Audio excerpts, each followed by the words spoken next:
Hi, welcome to another exciting episode of the Andre The Beast Crayton Show. Today, we're talking about entertainment and the journey that it takes to get there from one of our local celebrity artists. Welcome to the show, comedian, poet, entertainer, promoter, LaShae. Welcome to the show. Hey, everybody.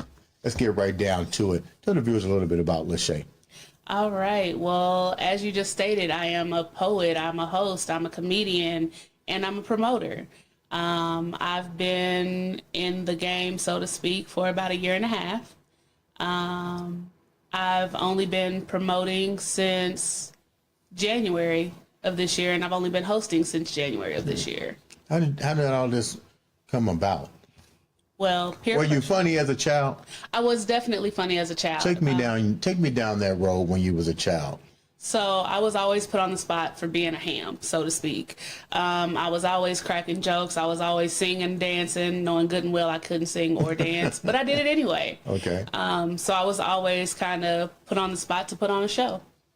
And then what? I went into middle school and I discovered what was called the speech team.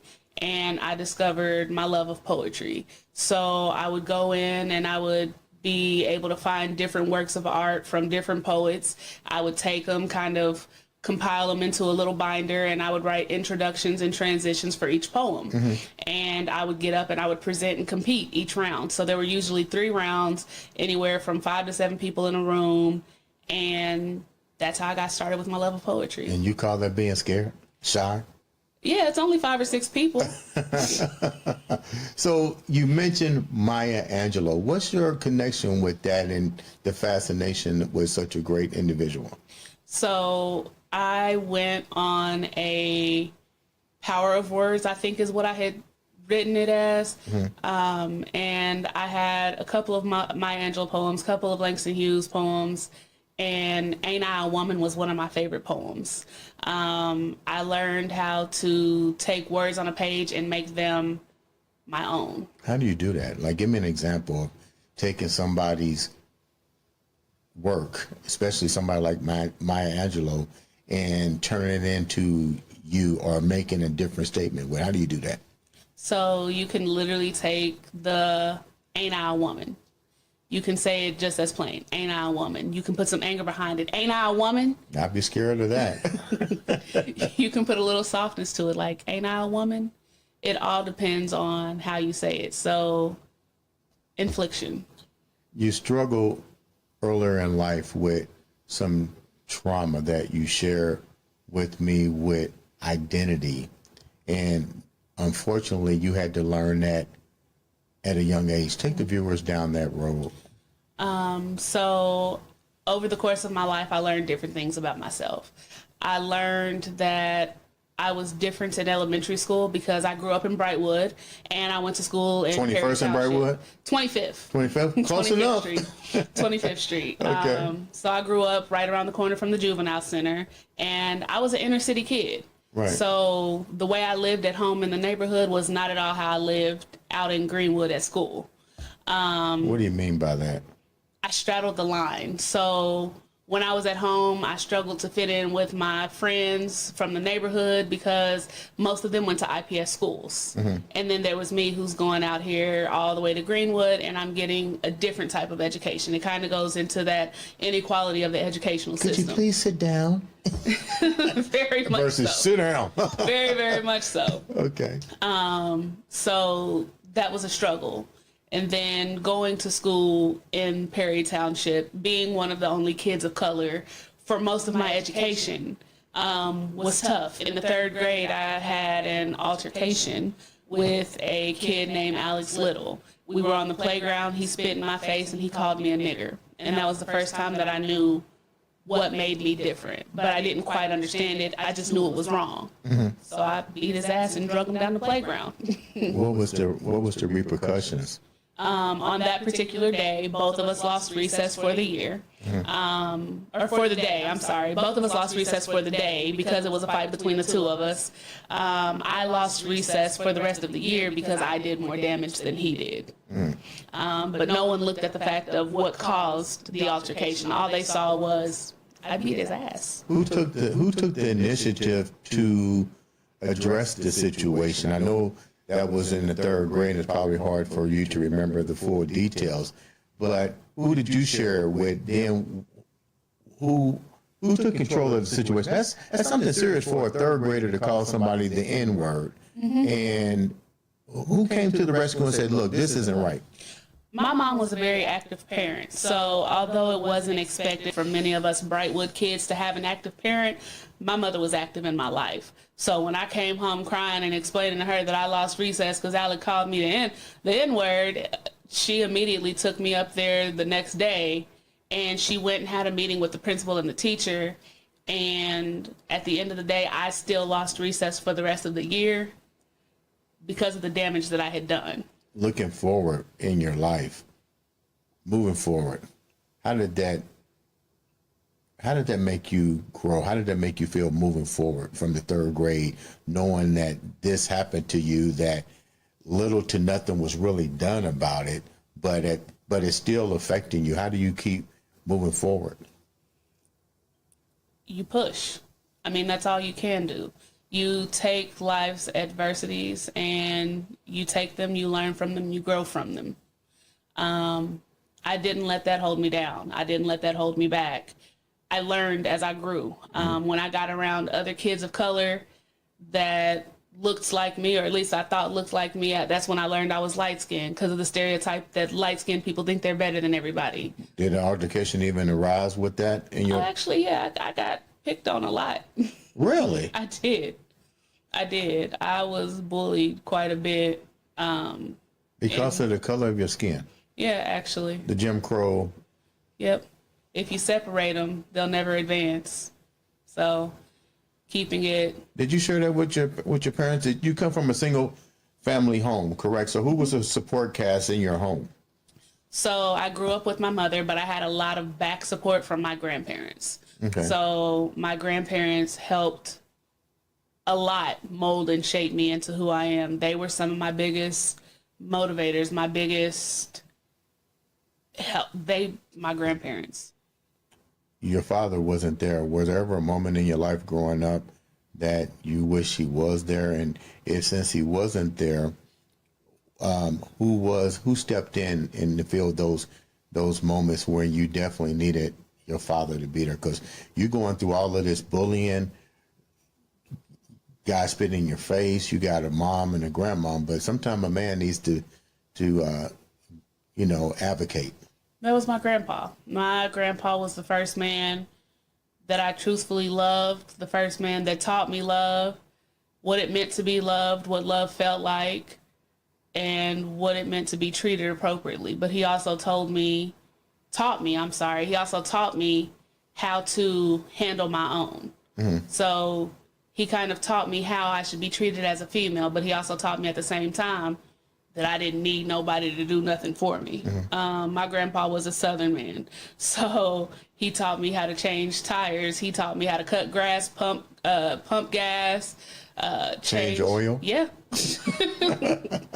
Yep. My first car. That was one of my biggest struggles, was learning how to change oils. That's before I became who I am today, and I'm too cute to change oil today. Are you too cute to wash the car? I'm too cute to watch something.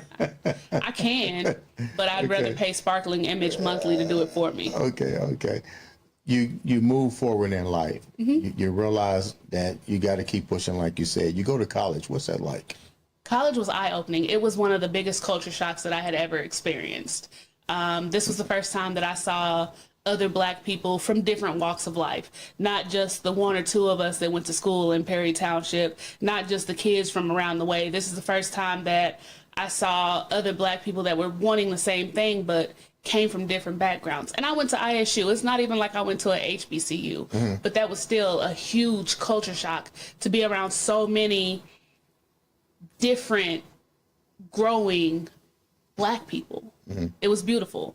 I spent a lot of my time in college in the African American Culture Center, which is where I learned more about my Blackness and what it meant to be Black and embrace myself for who I was. To the viewers that don't know, what is the Culture Center at the school?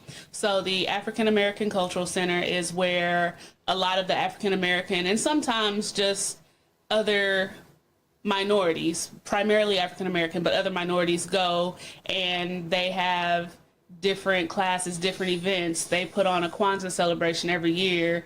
There's a Black graduation, congratulatory, that they put on for all the seniors who make it to that point. Like, it is very nurturing and supportive of young Black adults. Who was your role model there? Who was your mentor? Miss Valerie Craig. And why? She was one of the biggest people. She was my mother away from my mother. Okay. She was one of my biggest motivators. She pushed me. She pushed me to push my limits, to push my knowledge of self. Things that I said I couldn't do, she showed me I could. How important was understanding yourself, and how did it really change you moving forward when she taught you that? Or what was you liking? What was the biggest part of your journey going into college and having all these things happen, and your father wasn't there, and your mom and your grandparents raising you? You go off to college, she becomes your mentor. What was the one thing that you was liking at that moment that all of a sudden she helped you to really regain, and you look back now and go, wow? Self-confidence. That's it. But you're a comedian. I wasn't always an outward comedian. I was a comedian amongst my friends. I was a comedian in small groups. It took a long time to be comfortable putting myself out there for other people to see. It took a lot of growth. It took a lot of development. It took a lot of time, and it took a lot of patience. For a while, I would get almost sick before I touched the stage because I was so nervous all the time. Now you don't have the issue. No. Now I can host. Now I can be in front of the crowd as big as you can give me. Have you ever bombed? Oh, yeah. Tell me the moment that you bombed, and what was it like? So when I first got started, I had some friends peer pressure me into an open mic night. So I had never touched a stage, never done any of that outside of my little classrooms with 5 or 6 people competing in poetry events. So my friends thought it would be funny to sign me up because I'm funny. And I got called up to the stage, and I immediately knocked over my drink because I didn't know what was going on. So they cleaned up my drink, and I made my way to the stage. And these are your friends? These are my so-called friends. They still your friends today? Well, we gonna brush past that like you didn't even ask. Okay. And then I did good. I didn't bomb. So I decided I would go back and try it again. And this time I was prepared. I had wrote out a whole set about my gay-ass ex-boyfriend, who I had just broken up with like 3 or 4 days prior. So I had wrote out this whole set, and it was just going to be ha-ha, hilarious. And the one was time... Was he supportive of... No. But the one time I didn't want him to be there, he showed up. And I tanked. I looked out into the audience, saw he was there. After I had cracked a couple jokes, I looked into the audience. I said, you know what? I ain't shit. And I walked away. Wow. He was the one that he didn't have to hackle. I'm saying he basically just his appearance. It probably just shocked you more than anything that all of a sudden he's there. Yeah. That was it. That was because he didn't really, most of the things that I wanted to do, we didn't do. Like the relationship went nowhere fast.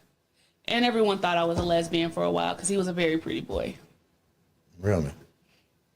Which is how he became my gay-ass ex-boyfriend.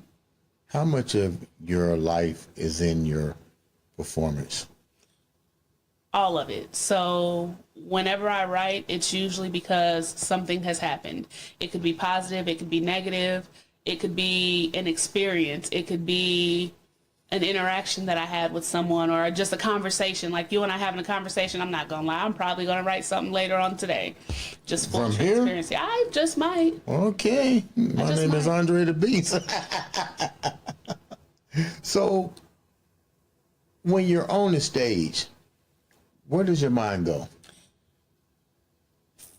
You gotta be, because you, to me, to be in that field of entertainment, first you got to be able to read the crowd, because you don't know what you're going to really get. How do you transcend, and where do you go? Usually it kind of, I got to take like a on-stage break, if that makes sense. I come out, I introduce myself, and I pause to kind of gather my thoughts and figure out where I'm finna go with this. More often than not, I perform my poetry over my comedy just because I think I'm a better writer and I'm not that funny, even though people tell me otherwise. Okay. I kind of put myself into a zone. Like I kind of tune out everything that's going on and I go for it. What is, you're now also producing, so to speak. Tell the viewers about that and how you're developing that part of your career. Okay, cool. So I was different coming in. I've always been different. I've noticed that. I've always been different. Coming into the scene, I was one of the only poets that was around because most of the events that I had encountered were comedian based.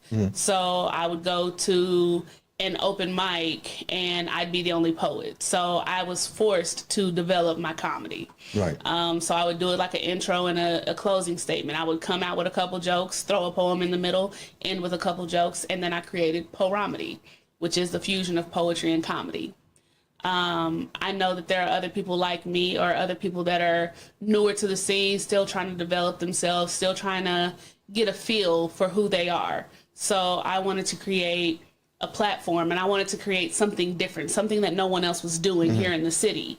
So I created the Kickback. The Kickback, you get live performances, everything from music, poetry, comedy. I had a cello player at my last Kickback that just happened. So you never really know what you're going to get performance-wise at a Kickback, but there's always going to be a spades tournament, which is free to enter. There's always going to be raffles. There's always going to be games. There's always going to be crowd engagement. I, as a host, I go around and I make sure that my audience is engaged. I make sure that you're awake. I come up and sometimes I engage with you on trivia games, or I engage with a game that I created called DJ Cut That Shit. So people are going to engage one way or another. What are some of the biggest things that you are seeing with what you're doing? Is it a big turnout? You know, what is it? What is it like for you? Well, right now my turnout is because people want money, and people need to understand. First of all, you're using your own money to develop this entertainment platform for individuals. So, what are some of the feedbacks that you're getting, both positive and negative, from the participants and the non-participant, as well as the crowd? So once people have came to a Kickback, they're usually like, this was a great experience. Once you've been in a Kickback, you say usually that it was a great experience. I've had people reject my request to be in a Kickback. There are people who find me and request to be in a Kickback, but there are people that I have seen and I'm like, man, you've got some talent. I would love for you to come and perform at a Kickback. I've had people tell me that if I can't pay them, they want no parts in it. So I've been rejected a few times. And then in that same breath, I've had people who are like, look, I saw what you did for so-and-so. I was there. I really enjoyed it. I do music. I do poetry. I do comedy. I would love to participate in your next Kickback. So I've had both ends of the spectrum. I've never really encountered an audience member who did not enjoy the Kickback. But the thing is, how do I take the net that I have and cast it wider? Because I would love to be able to pay people. I would love to be able to put on a show and offer everybody something to walk away with. I would love that. But I'm not rich. I ain't got it like that. I still have to pay out my DJ, my photographer. It's a lot of things that go into hosting a Kickback that people don't necessarily see behind the scenes. They just see the final result. And people don't realize that the gift cards got to come from somewhere. Where are these DJ kickbacks usually performed at? Are they random places? Do you pick the places? How's that work? So I picked the place, and right now every Kickback is located at the Ice Lounge on 56 and Post. So we're there. That is home for right now. It's always at least you got a central base. It's always going to be a good time. How can the viewers reach out to you? All right, so you guys can find me on all social media under It's LaShae's World. That's ITSLASHAES World. Don't forget the it's. What's the end game for you? You got so much going on. You've overcome a lot. You take a lot of the pain and the heartaches, the good, the bad, and the ugly, and you put it in your poetry. You put it in your comedy, you put it in what you're trying to develop. What's your end game here?